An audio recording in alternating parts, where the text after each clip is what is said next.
In Canada, about 40% of nurses below the age of 35, they change careers completely due to burnout. What is your research showing as far as the economic impact of AI-enabled smarter workforce scheduling? For example, there's one cleaning company here in Ontario. They have 100 employees, did about a 4-month study on them. Just in labor costs, in a year, they save $500,000. In productivity gains, they gain about $900,000. And the turnover, you're saving almost $250,000. So you're looking at a saving of $1.65 million USD, right? What might be some of the other industries that you expect that are going to get the biggest lift from using a tool like this? I believe hospitality. Yes, restaurants, hotels. Yeah, they're very seasonal, and especially if you can come to a point where you can exactly know when to hire part-timers, when to let them go. If you're just going to be that company known to panic hire and panic fire, people won't want to work for you. Mohamed Yousuf is the CEO of Smart Workforce AI, a global leader rethinking how we schedule and manage teams with AI. With over 15 years in workforce planning, he's not just optimizing shift, he's giving people their time and sanity back.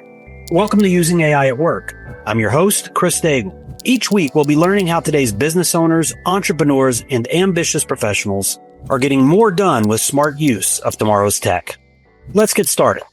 Right now, every business leader is asking the same question. What are we going to do about AI? If this is you, ChiefAIOfficer.com has the answer. We give you a simple path forward where we provide executive and team training so your people know exactly how to safely use generative AI in their day-to-day. We also manage the deployment and implementation to make sure tools actually get adopted and deliver results. And we'll also guide company-wide transformation so AI becomes part of your operating system, not just another shiny object. The companies that act now will increase productivity, cut costs, and grow faster than their competitors. Those that wait will get left behind. So if you want to make AI work in your business, visit ChiefAIOfficer.com and see how we're helping companies of all sizes finally get results from AI. Hey everybody, and welcome to another episode of Using AI at Work. My name is Chris Daigle, and I'm the host of the podcast, and our guest today is Mohamed Yousuf from smartworkforce.io. This is an interesting topic because, sometimes we cover, like the last episode I just recorded was on SEO, and maybe we'll talk about a certain tool. But what we're going to be talking about today is something that applies to every business, regardless, except for solopreneurs, I guess. And that is, how do we leverage AI to manage the workforce as far as scheduling, preventing unnecessary overtime, making sure that we've got the right people in the right place, that we're predicting demand and all those sorts of things. And the guest that we have today, based on the conversations we've had in the past, is certainly an expert at this. So, Mohamed, welcome to the show. And before we get started, you shared with me in a past conversation about this journey that you took to get to where you realized this was a big opportunity. So kind of walk us through what your work history has looked like that led you to being the founder of smartworkforce.io. Thank you so much, Chris, for the intro. So, as you mentioned, my name is Mohamed Yousuf, CEO of Smart Workforce AI. So, it all started, a little bit of my background. I've been in the workforce and scheduling industry for about 15 years now. I started out as a scheduler, the day-to-day operational, firefighting. I went into planning schedules on a month-to-month basis, and eventually got into the role where I'll be, making budgets for manpower for large airlines. I started off first at Air Canada. Got the experience, went out to the Middle East when there was that boom in Dubai and Abu Dhabi for all these new expanding airlines. Yep. I worked out there. Then I went to a startup where, again, I had to do everything from A to Z. So it was managing the whole department from scheduling to planning to manpower. So you've always known that in a system, if the manpower is correct, the scheduling gets easier and the day-to-day firefighting is less, right? But no one can ever get that number very correct. It's very, up and down, things change. But what happened was about 4 years ago, I moved, one of my old bosses from the airline I worked for, he went into the filming industry. So it was more into the VFX. So it was, at first I was a bit scared. I'm like, okay, it's a completely different industry. I was in airlines for like 10, 11 years. Now I'm going to filming. When I went there, it was similar. So you get the shots from the directors or the movie companies in Hollywood or wherever they are. They send it out to their partner VFX studios.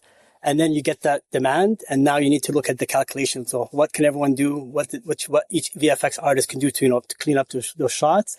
And then it hit me. I was like, at the end of the day, in every industry, it's always the demand, supply. What are the performance metrics to determine what each person can do? And a lot of it could be automated. I'm not trying to say like it's going to take everyone's job. No, it's going to complement their jobs. There you go. So about 2 years ago, I remember when ChatGPT first came out, I was like, okay, you know what? It's a big hype.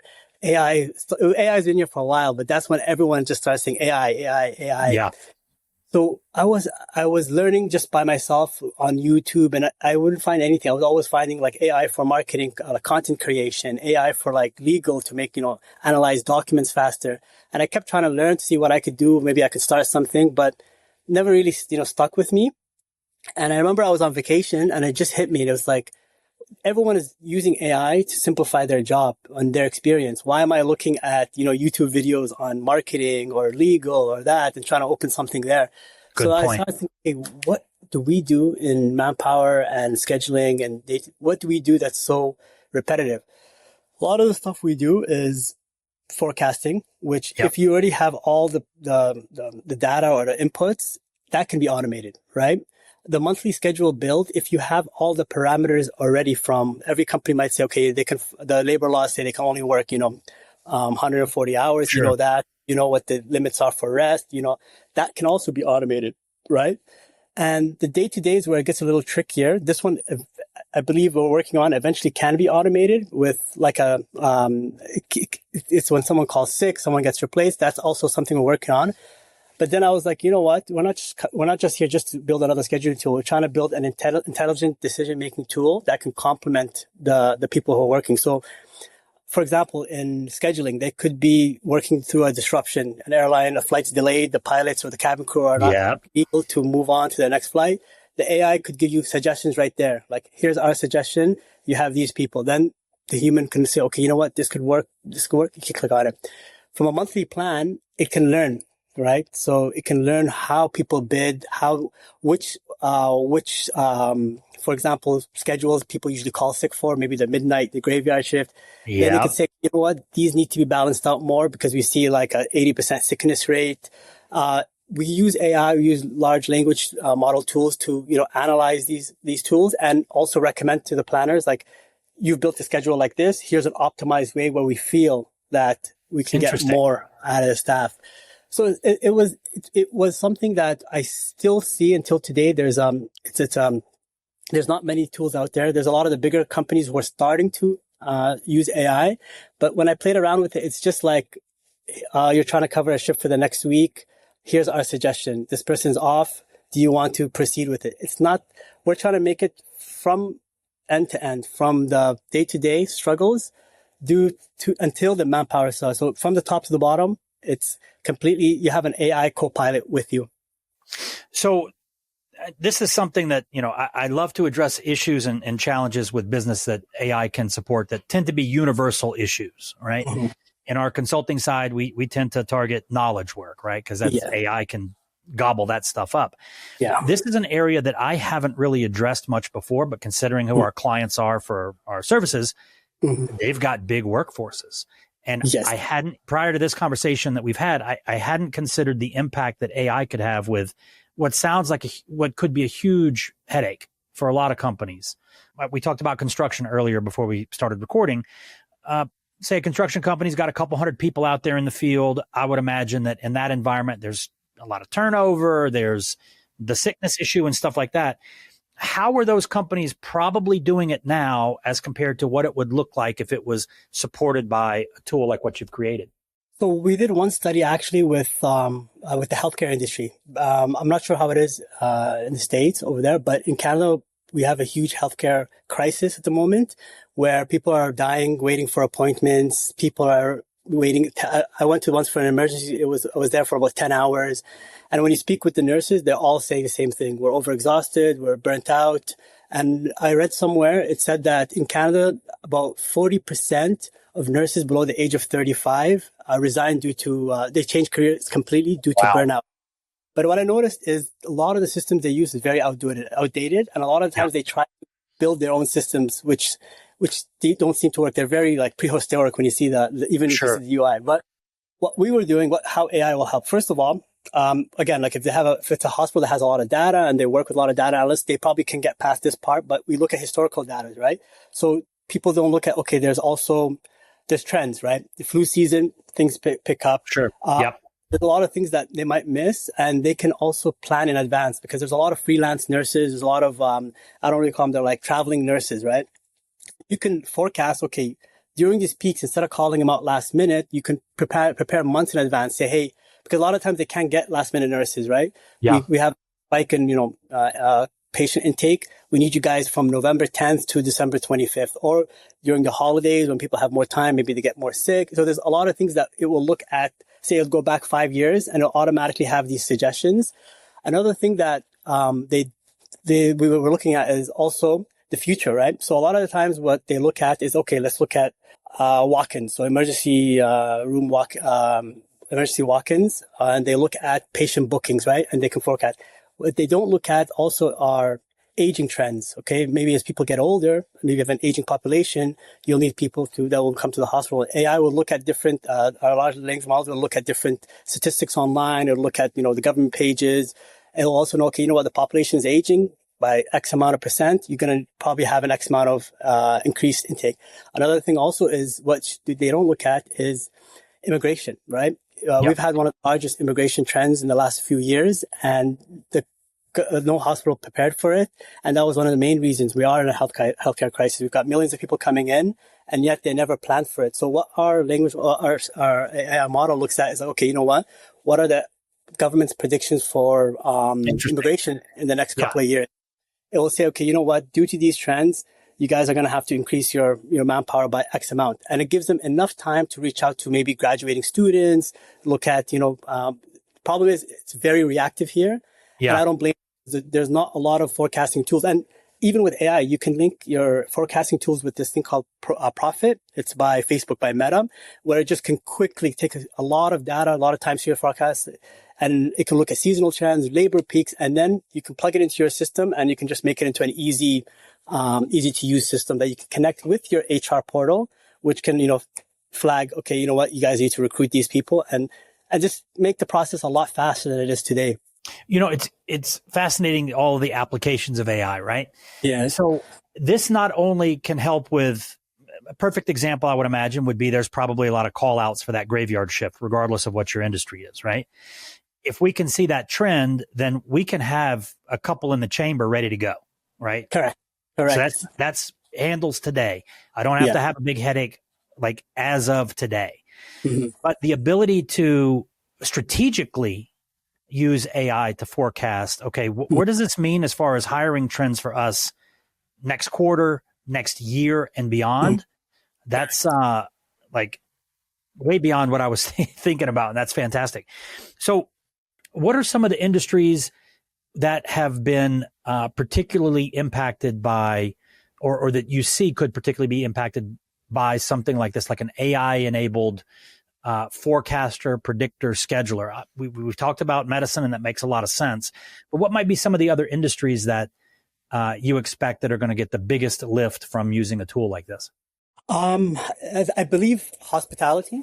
Yes, restaurants, hotels. Yeah, they're very seasonal, and especially if you can, it can come to a point where you can exactly know when to hire part-timers, when to let them go, what your base full-time, because you never want to have a high base, and then during when the season drops, you're either going to let people down by letting them go, or be too short, right? Or last minute, so hotels are a good one, and also what the system will also let them know in advance. What are big summits that are coming into your city, right? Yes. What are big events? Like for now, we have the World Cup coming up. So again, they should know exactly, okay, what to expect. Like for example, in Vancouver, what happened now, lastminute.com, they are asking residents they're asking, hey, can you guys sign up so you guys can get permits to rent out your rooms for the World Cup, rent out, extra spare bedrooms, because they don't have enough, hotel spaces or such. Again, it could have been planned out better if they, if it was, because this is not like it was announced yesterday, right? Yeah. So there's hospitality, hotels, whenever there's concerts, this will look at all of that and let them know in advance to know when to hire part-timers. And again, I always mention that base, they always need to get it right, because what a lot of companies do wrong, and I don't support it at all, is they panic hire, panic fire, right? What happens usually is as soon as they see like sales are dropping or money's not there, they hire these big, these guys to come in. They come and look at their books. They tell them, okay, you know what? You need to get rid of, 20% of your manpower. And then slowly after that, the economy picks up a year later and they're rushing around. So people are like, you just fired me a year ago and now you're hiring, Yeah. Yeah. You don't want to do that. You want to go as far as possible to even look at potential, economics ups and downs. You need to make sure, because the thing is like, man, it's, you're playing with that. This is why it's a very sensitive, thing, because you're playing with people's lives, right? People, their livelihood, with their schedule, which is when they can go out with family, when they can, if they're burnt out, they're not going to enjoy that free time. And on top of that, if you're just going to be that company known to panic hire and panic fire, people won't want to work for you. Yeah. Yeah. The word will get out. So this is interesting. We don't have a big team here. We're leveraging AI successfully, so we don't need a big team. But for most companies that haven't made that leap yet, that want to expand, this is obviously an important issue. What does the impact look like for them on the economics of this? I mean, if I'm understaffed and I got to pay my people overtime, that gets very expensive. If I'm understaffed and can't fulfill the demand for my services or my business, that's lost revenue there's no chance for me to get that back. That's perishable. What is your research showing as far as the economic impact of AI-enabled smarter workforce scheduling? Okay. I can give you some numbers I have here. So, for example, there's one cleaning company here in Ontario. They have about 110 employees, but to make the numbers easy, I'll just say 100. All right. Sure. So what we did, they were actually a good example because they have full-timers and they have contractors. So we took them, we did about a 4-month study on them, and we looked at, and the good thing is because they're contractors, when we did the study and we gave them the new schedule, they didn't have to hire these extra people for so what they had, the same schedule they had with the contracts that they had, I wrote it down here. So with labor costs, they saved about 10%. So they hired 10% less contractors. Yep. Their gains on the ones that they already had was about 18%. So even though they got rid of some people, they boosted the current guys by 18%, and the turnover rate was 10% less than what it was previously.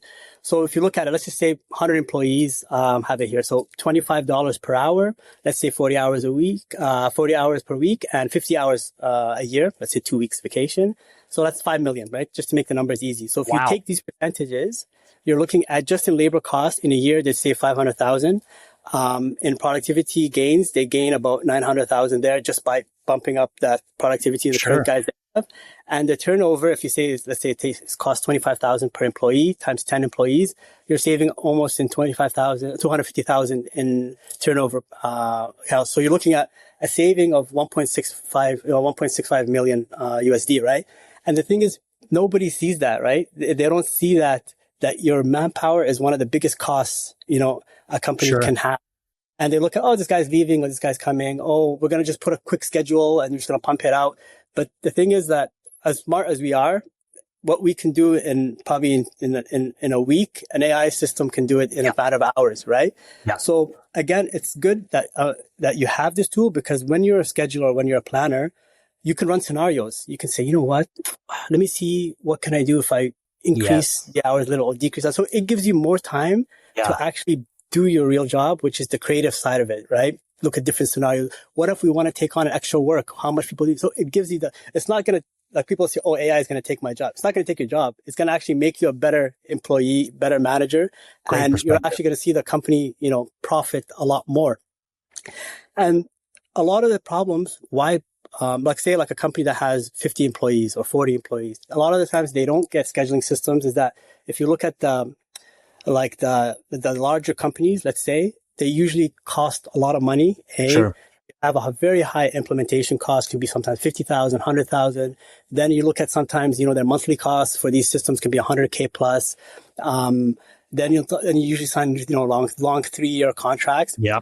But because with AI and all the, like in the beginning, when you onboard it, like some people say, there's some tools that say, just onboard today, but we don't like to do that because we want the system to learn what your business is. So like a Foot Locker might need to look at their forecasting tools based on, sales, right? They want to make sure that they have the right people. And at the same time, they don't want to have 100 salespeople, sitting around waiting for one. They might have that exact calculation where they will expect, $5,000 or $10,000 in sales. So we want the system to learn that. So we should onboard them. We usually say up to 2 weeks. We can have the system live, but we want to onboard them so it's correct. So once we're done with the onboarding stage, all the inputs are in, unless they want to add something or they have a new recommendation or we have an update for them. We tell them, you know what, plug and play. And we want it to be, what I hope all future, because make it like, it can be anyone. So you have it per user. So if you have a company of 50, 20 or 10, you could still afford it. You don't have that 50,000, 100,000 bill. You just have to pay per user. Like I say, yeah.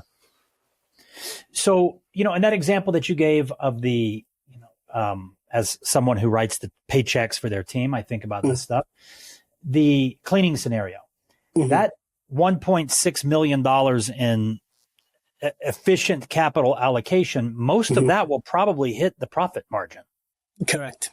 Yeah. So that's huge. Especially considering I know what you charge. It's not that much. Yes. It's like huge ROI for intelligent workforce planning here. And I remember I worked in a company once and it shocked me because they were like, oh yeah, just hire more people, fix the problem. But they don't realize that, especially if you look at an airline, outside of fuel, the second biggest cost is manpower, right? Yeah. So if you just, you can't have a rounding error in an airline because pilots, there's a lot of wages. Because if you look at you have especially when I was in the Middle East, you have a 777, you have on one flight, sometimes you have maybe 10 cabin crew and 2 pilots. So you have to always get that fine spot. Yeah. So what about some of the larger businesses? I mean, obviously those numbers probably map out for bigger enterprise. Do you have any examples of what that would look like for maybe some nationally known brands? Oh yeah. So if you look at companies that are they'll save in a lot more than this. You can, times it depends on how much employees they have. But a lot of the things also is that the bigger companies, what they also, a lot of the questions we get from them is, but I have all of these, I use a HR payroll system with this, or I use this one for that. So the good thing also that really matters is a lot of the questions they ask is more about integration because they want it straight from the system into their payroll. Or we have an option for a timesheet, so clock in, clock out. Yeah. A lot of the options ask is we already have this function. So we tell them no problem. You just add yours into our system. So the plugin, mostly the plugin. But the thing is, like we're saying, as we're growing, we're trying to educate people more than, it's harder to, a lot of the times you'll see some of the times, no, we're okay with what we have. But I'm telling them we're trying to you will save money. Just give us a pilot program, for example. Keep your system running. We work with our system and see in the exact same amount of work, how much less people you needed to do it. Right. And yeah, the educational part is what we're trying to get to. So, I'm thinking about some of our clients that I already mentioned I want to refer you to. What is the onboarding or the ramp up before somebody would actually start to see benefit? This is helping. We always say, give it 2 to 3 months. And I'm only saying that because you could see it from the first month. But the thing is, we want the system to learn your systems design, how it works. Some companies might have it a little bit more strict, right? They might have a bidding system. So whether the system sees things that are fair, it might not work against their, if you look a lot of metro drivers or even airlines, if you've been there longer, you're going to get the best schedule that you want, right? So there's not a lot AI can do there, but it can also it can help you in other things. So the system will have to learn. It needs a few months, let's say a month or 2, to learn your company's, the way of business. Rhythm. Yeah, exactly. And then after that, we can say by the 3rd month, we that's why we always say, you know what, try it for 2 months, try it for 3 months. Then we work closely with them, and we just want to show them, okay, here's what we got. What do you think? And most of the time they're happy with it. So, we're working. Again, when we're working with clients, we target kind of the knowledge workers, and HR is certainly part of that knowledge work. Some of the companies that we work with, they're in states like California where the labor laws are very extensive. Yes. How does somebody accommodate those statutory requirements into the scheduling tool like this? So the cool thing is, before in the systems I've used in the past, they were very you had to actually go and put a rule, right? Rule set. Yeah. It cannot more than this many hours, or it's overtime. And everyone was different. Like if you came on this contract or you came on that contract, the good thing is, what we created, what's really helpful is we have a drag and drop. So you can take the California labor law, drag all of the documents, put it into like a attachment into the system, take all the company rules, put it into that system. Wow. If there's like 5 different contract types, like you came in 2002, you have one contract, have another contract, we will just put the whole contract, all the contracts into the system. But then when it came to your personal profile, we'll have an option saying, contact RT1, and I'm contract RT. The system will automatically read your file based on what documents have been uploaded, and you won't be able to get, like, if you had a different overtime pay, your pay will be different. So this was the one thing I really pushed, because I knew how I used to hate it when I was in scheduling, and I would have to put everyone individually. Okay, all the rule sets. Okay, this guy can fly this many hours, put a max, put a min, put this, put that. I was like, I just wish we could just categorize everyone by, okay, he's RT, he's by this contract, this contract. So we have a drop option. So any company that joins us, everyone's going to be different, right? Like, whether there is like a provincial or state or government, labor law, sometimes the companies go above and beyond. So, the United States, or let's say the California state, they say you can work a maximum of 200 hours a month, right? But the company cares for the well-being. They might say, well, we need 160 as a company rule. However, with approval, or if need be, we can go up to 200. So you want to put both, and you can just put like a simple override for one when push comes to shove and you don't want to cancel a shift. So we're testing it. So this is what we're trying to make it, just a drag and drop, and let the system. This is interesting. Go ahead. Yeah. One thing why we introduced this drag and drop is we created this thing called the Smart AI Assistant. So this is exactly why I did this personally for me, because I knew the trouble I got. What happens is you can talk to the Smart Assistant. So what happens is, right now, I don't want to go and pull up like 10 reports or pull up a report. I just want someone's asked me a question. I just go to the Smart Assistant. How much sickness did we have last month? It will say, okay, you had, 54 people sick last month. Okay, out of all the total duties that we had last month, all shifts, what's the percentage? So you can talk to it, and it can, or if you want to know, like, what's the entitlement for leave? So this is from an admin side. From an employee side, it's even a lot cooler. Well, there's one thing we have now, one thing we're working on. They can talk to it like this, like, hey, can you report me sick for tomorrow's duty? It will come back, okay, confirming the duty on the 1st of November. They'll say yes. Another thing is, hey, I have, how many vacation days do I have left for the remaining of the year? They'll say, hey, you have 4 vacation days. Okay. Yeah. So you just talk to it. And, what we're trying to do, actually, I don't know how big, because I know WhatsApp is getting bigger and bigger. It's bigger around the world. It's not as big in North America. People use iMessage. We're trying to make it so you can just have a smart AI assistant as an API into your WhatsApp, so you can just send voice notes. That's the plan, to make it as simple as possible. Because one thing I noticed is when you don't give people control, and this is the problem I've seen in the past, where the company would say you have to fly the schedule. I have my daughter's play, or I have this. They don't give you that option. They just say, you know what, tough love. And the problem is, I don't blame them. Sometimes you have one manager or shift manager, let's say for a hospital, and you're managing 50 nurses. You can't take everyone's requests. You can try your best, but unfortunately, a lot of the times it's rejected, not because of that the system can't do it or they don't have availability, but more because the manager himself doesn't have time to go through all of these requests. So what we're trying to do is we're going to try to give it 2 options where swap requests can be done between the two. And if they still want a manager's approval, they can have that, because sometimes the manager wants to know, and set parameters. Like, in all swaps, you can't go into overtime and you can't go below X amount, because if you go below, like, you can swap all your shifts, get the company benefits, and work 0 hours, right? We don't want. So that's what we work with. That's why the onboarding, we want to get as much details as possible. So once we leave it, the system and them can just play around with it. This has been very enlightening to me, because earlier, I think in my early 20s, I managed a restaurant. Mm-hmm. Everybody's flaky in a restaurant, right? And I remember this was like a constant conversation. Every single day there was some sort of juggling of the calendar, right? And that was with, 20 waiters across 2 or 3 shifts. Not a big deal. And kind of how I look at business is, it's a million tiny actions that have to occur, right? Like, Yeah. oh, I got the email. Well, if I get distracted and don't open the email, we've just delayed the deliverable being produced, right? Yeah. Oh, and then I've got it. Oh, but I need to send it to this person. And then there's a friction there because they're not at their desk right now. It's going to be another 20 minutes before they see the email. Yes. All of these steps. What you've just described right there is an infinite amount of these.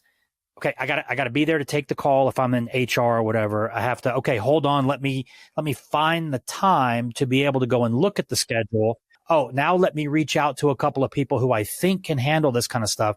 It just becomes like, I get it now. I get why some of these companies leveraging AIs, particularly in HR, they're right sizing. They just don't need as many people anymore to be able to give faster and more accurate workforce scheduling or shifting the staffing issues out and all this kind of stuff. So I love doing this podcast because I get exposed to all these different areas that I don't even have any perspective or foundation in. Now, airlines, obvious. We got hundreds of thousands of employees. Healthcare, obvious. It's 24/7. It's got to be covered. Like it's life or death, literally. How big of a company do I need to be able to benefit from AI enabled supporting the staffing and the requests off and all that kind of stuff?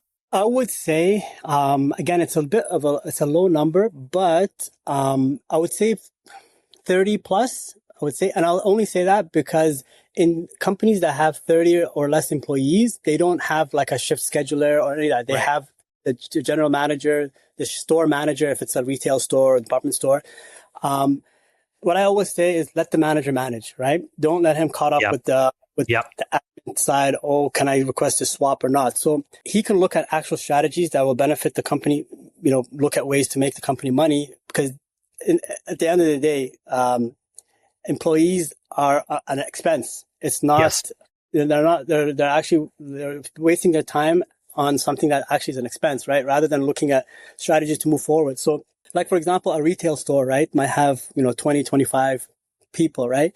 But if they get their seasonalities correct with this, have their base and then have the seasons correct, they can, because, back to school, let's say like a small retail shopping, let's say at Aldo, a small, not a, they have the back to school, they have Christmas, they have Black Friday, they have all of these things that they want to be well prepared. So the system can automatically let them know 3 months, 4 months in advance. Hey, last couple of years, you had an uptake in sales. Start recruiting these part-timers from now, So they will benefit from time saved there. They'll benefit from the day-to-day, hey, I'm sick, I can't make it to work. Yep. Our end goal, and this is what we're putting a lot of time into, and it's a lot harder than I thought. So we want to automate even that part of it. So at this moment, if someone calls sick, someone can pick up the schedule. But we want to make it where if I was to call sick for tomorrow, we wanted to ping everyone who's legal and available on my category. So you can't have like a cashier, end up doing sales. Everyone who's legal, ping it like when you book an Uber, the Uber pings the closest drivers and they accept it, right? Love it. Our goal is, so when I call sick tomorrow, you might just get a thing, hey, would you like to take this overtime shift tomorrow? And you'll say, oh, you know what? I'm not doing anything, accept. And that's it. And just a notification will go to the manager, shift was called in sick, shift covered. Because the manager needs to know. You just want to come up there and just say, I thought, at the end of the day, also for appreciation when someone comes in to help or from an off day, they just need to keep these in track. And again, one thing I also say is, from everything I've saw in scheduling, one of the biggest turnovers is that they have no control over their life. Right. And unfortunately, I was one of the guys who always used to say, I can't, I'm sorry, no, follow procedure, talk to your manager, come back to me. But at the end of the day, if the company is making money, not giving overtime, I'm meeting my minimum hours. Do you really care what goes on over here? Yeah. I should be able to swap my shift 4 hours, before, 3 hours before. If I know, like, obviously once I hand over my shift to you and you accept it, now you're responsible. So you can't be late or anything. Yeah. I always say, let the managers manage, let the employees, enjoy their life. And there's something new that I actually wrote an article about, and something that not now, it could be in the future when there's more AI and more freedom in the workplace. Why don't you introduce something like micro shifts, right? Like say you have a 12-hour shift tomorrow. I have a 12-hour shift, like 4 days down. something came up, you're at a party with friends and you want to stay longer, right? What is it not stopping you from? That's why we need the right AI tools, because it's very complex. Yeah. Why can't you say, you know what, I want to go out, have a couple of drinks with friends. I have a 6 a.m. Let me see if I can swap the first 4 so I can properly, again, like I could say, you know what, take the first 4 here, take my first 4. This is something that it's an R&D, let's say, but this is I like it. My dream, because everything will be done through the AI. You're the manager, everything's being covered. They're going to be happy. They're not going to, if they know they have the freedom to go to their child's play, to go to the Blue Jays game like we have, today. No one's going to quit, or not no one, but the attrition will not be because of, which is attrition's very expensive. Yeah. So this has been really good for me, because now I had no idea how much inefficiency is possible in this environment, right? It's obvious, once you start thinking about it, how much time, like somebody, I don't want that job where I'm getting all the calls and I can't make it in. Like the amount of human energy required just to herd all the cats is huge. Yeah, and exactly. What I like about what you're doing is that I could see at an airline, they've probably spent tens of millions of dollars building these things out for themselves. Yeah. I don't have tens of millions of dollars, and it's not as big of an issue for me, but if I ran, a livery service, or I ran, a private clinic or something like that, where like this was a big issue, this would be something that previously, before AI, I wouldn't have been able to afford the expertise. I wouldn't have been able to afford the software. But now, with the introduction of AI and this concept of it's scanning the event calendar for the next 12 months. Like I had no idea that I'm in Albuquerque today, that the balloon fiesta, oh yeah, I forgot about that, right? But huge influx of people.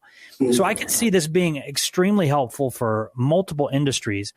But what fascinated me the most was, I don't have tens of millions of dollars, but I do have the fees that you guys charge. That really blew me away at the pricing, that this becomes accessible to everybody. What does it cost if I've got 30, let's say it's cleaners. I got a house cleaning service and I've got 30 cleaners. What is it going to cost me to introduce this level of technology into my small business? Yeah. So at the moment, we have 3 tiers, right?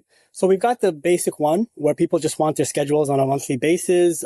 They want the staff to have access to the application. There's a few things there, but like, for example, that one we're charging about $7 per totally accessible. The other one where it's more advanced. So you get like I believe it was the AI forecast. You get some of the data analytics that we offer. This one and the smart assistant, this one's about $10 per user. And, there's the enterprise level. This one we have to go into discussion. It's only because, there's a lot more, integrations when it comes to our company payroll. They have their own timesheets, so with enterprise, we won't be looking more than maybe not more than double than that, but there's also a lot more data sets. So this is why enterprise, if you look at it, we haven't added a price. Yeah. And we want it to be affordable for everybody. Again, basically this is going to be your co-pilot. You know what? There's a co-pilot for everything, right? With AI, this is going to be your scheduling and planning, co-pilot, because at the end of the day, everyone wants to save time. And actually the ones who have the managers doing the schedules, they're going to save the most, because forget that day to day, especially like you said, like a restaurant, right? You're mostly firefighting with schedules. This guy calls sick. Oh, I need 3 guys in the back. Oh, I need this, right? But imagine you didn't have to worry about any of that, and you can start looking at sales strategies. How can we get more people to our restaurants, work with the marketing team, and I love it. So, I think for the listeners, a couple things. Now you understand, if you're not doing this in your own business, and the person that is, give them a pat on the back. This is a lot of work to make sure that your business is staffed and that you've got the right coverage, regardless of if it's knowledge work, if it's labor, doesn't matter. 2, this was previously like you just had to pay somebody and they had to suck it up and just do the hard work to get this done. Huge pain in the neck, probably not the most favorite part of their job. Now, for as little as $7 a month, I've got, not only do I have, I'm giving that subject matter expert in my business a little relief. But I mean, I've got the example that we saw earlier with the cleaning company. That's $1.6 million across, 100 not extremely high paid laborers. If you've got, especially if you're in knowledge work and this is a big issue for you, that could be way bigger than that. And all at the cost of anywhere from $7 to $10 a month. AI has now made this level of sophistication coming from an expert who's got a decade plus in the space at enterprise level, like to be able to have that level of support for your scheduling, staffing, and optimization of your workflow is, that's the promise of AI. So Mohamed, where should people go? And honestly, any of you, if this sounds like a known issue in your business, I would encourage you to look at this. I haven't looked at a lot of tools, but this certainly sounds like a solution for it. Where should they go to find out more, to maybe sign up for one of those pilots or just enroll as a client? Yeah, for sure. So smartworkforce.io. Over there, they can click that, they can go talk to us over there. We'll happily, show them everything. At the moment, we're also taking some pilot clients. So we will work with you. We want to see the results in the next, in a few months. So we're looking for some pilot clients as well. But the website is the easiest way. If you want to, if they want to, connect on LinkedIn. You can just find me. I'm the CEO of Smart Workforce AI. Mohamed A. Yousuf. So Mohamed space A and then Yousuf. Yep. And we'll add those links to the show notes. But, we talk about on the show, we talk about how companies are using LLMs to do all kinds of stuff. This is something that we've never covered before. And prior to this conversation, I didn't realize, just because I don't do it, I didn't realize how much of a burden this is on the staff that has to manage it. And I didn't realize how much of an impact that optimization supported by AI could have on your bottom line. So fantastic. And this is universal. I've got so many ideas and actually so many clients that I think should probably be talking to you. So I'll be sending some introductions to some emails. So Mohamed, thank you so much. I know that this has been an episode that's been in the works for a while, and I'm glad we finally got to do it. And fantastic. I don't have a dog in the fight, so I'll go ahead and say go Jays. Yeah, this could be big for Toronto for sure. Oh, yeah. So yep, good luck tonight on the game. The last 3 championships that we've won in Toronto in general, so whether it be the Raptors or the Blue Jays, we've always won on Game 6. So today is Game 6, and we have the chance to clinch it. So let's go. Go. I'll be thinking about you guys then. All right, buddy. Thank you so much for being on the show. And everybody, thank you so much for listening to it. We'll have a new episode for you next week on how others are using AI at work. Thanks for tuning in to Using AI at Work. Don't forget to subscribe for more conversations about how to use AI at work. And a special thank you to our sponsor, Chief AI Officer, for empowering businesses with AI education and training. Visit their website for a free AI readiness assessment and AI strategy guide to help you get started using AI at work. That's www.chiefaiofficer.com. Follow us on Twitter at the handle Using AI at Work, and visit www.usingaiatwork.com for free resources to help you harness AI in your role.